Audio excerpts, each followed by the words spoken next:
Hi అండి, అందరికీ నమస్తే. Welcome to Narayana Telugu television. ఉద్యోగస్తులకు సంబంధించి కూటమి ప్రభుత్వం 12వ తారీఖున అంటే నిన్న ఒక గెజిట్ నోటిఫికేషన్ విడుదల చేసింది. సో జీఓఎంఎస్ నెంబర్ 54 పేరుతోటి జీఓఎంఎస్ నెంబర్ 54 పేరుతోటి ఒక గెజిట్ నోటిఫికేషన్ విడుదల చేసింది. ఆ గెజిట్ నోటిఫికేషన్ దేనికి సంబంధించిందంటే ప్రభుత్వ ఉద్యోగుల యొక్క గ్యారంటీ పెన్షన్ స్కీముకు సంబంధించిన గెజిట్ నోటిఫికేషన్ అక్టోబర్ 10, 2023 నుంచి గ్యారంటీడ్ పెన్షన్ స్కీమ్ అనేది అమలు అవుతుంది అని చెప్పేసి అమలు అయింది అని చెప్పేసి కొత్త 2024లో అధికారంలోకి వచ్చిన కూటమి ప్రభుత్వం అనేది గెజిట్ నోటిఫికేషన్ విడుదల చేసింది. యాక్చువల్గా జీపీఎస్ గ్యారంటీడ్ పెన్షన్ స్కీమ్ అనేది గత ప్రభుత్వంలో వైఎస్ఆర్సీపీ ప్రభుత్వంలో జగన్మోహన్ రెడ్డి గారు తీసుకొచ్చింది గ్యారంటీడ్ పెన్షన్ స్కీమ్ అనమాట. అంటే ఎవరైతే ఉద్యోగస్తుడు గతంలో 2019లో జగన్మోహన్ రెడ్డి గారు ఎలక్షన్ ప్రచారంలో హామీ ఇచ్చారు, సిపిఎస్ రద్దు చేస్తాము అని చెప్పేసి హామీ ఇచ్చారు.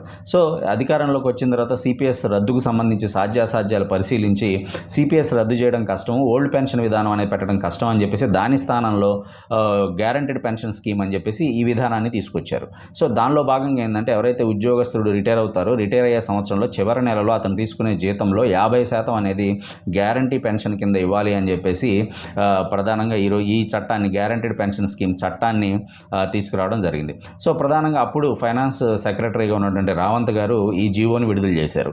సో ఈరోజు దాన్ని కూటమి ప్రభుత్వం అనేది 12వ తారీఖున అంటే నిన్న దీన్ని గెజిట్ నోటిఫికేషన్ విడుదల చేసి అక్టోబర్ 10, 2023 నుంచి గ్యారంటీడ్ పెన్షన్ స్కీమ్ అనేది స్టేట్లో అమల్లోకి వచ్చిందని చెప్పేసి గెజిట్ నోటిఫికేషన్ అనేది విడుదల చేసింది.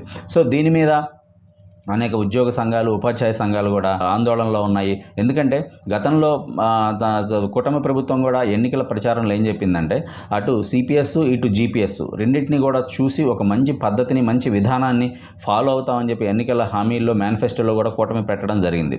సో ఏదైతే ఈ జీపీఎస్ విధానాన్ని యూటీఎఫ్కి సంబంధించిన కొన్ని ఉపాధ్యాయ సంఘాలు కూడా తీవ్రంగా వ్యతిరేకిస్తున్నాయి, తీవ్ర ఆందోళనలో కూడా ఉన్నాయి. చూడాలి అసలు దీని మీద కూటమి ప్రభుత్వం అయితే చెప్తుంది ఏంటంటే ఇది మా ప్రమేయం లేకుండానే జరిగింది, మేము అధికారంలోకి వచ్చిన దగ్గర నుంచి గత ప్రభుత్వంలో ఫైనాన్స్ సెక్రటరీగా పనిచేసినటువంటి రావంత్ గారు సెలవులో ఉన్నారు. సో దానికి సంబంధించిన గెజిట్ నోటిఫికేషన్ విడుదలైంది అనేది మాత్రం ప్రభుత్వం నుంచి వస్తున్న వివరణ. చూడాలి ప్రభుత్వం ఈ గెజిట్ నోటిఫికేషన్ మీద ఏ విధంగా స్పందించబోతుంది, వెనక్కి తీసుకుంటుందా లేదా ముందుకు వెళ్తుందా, సో ఉద్యోగస్తులకి ఏ న్యూస్ చెప్పబోతున్నారు అనేది మాత్రం వేచి చూడాల్సిన పరిస్థితి. Thank you very much.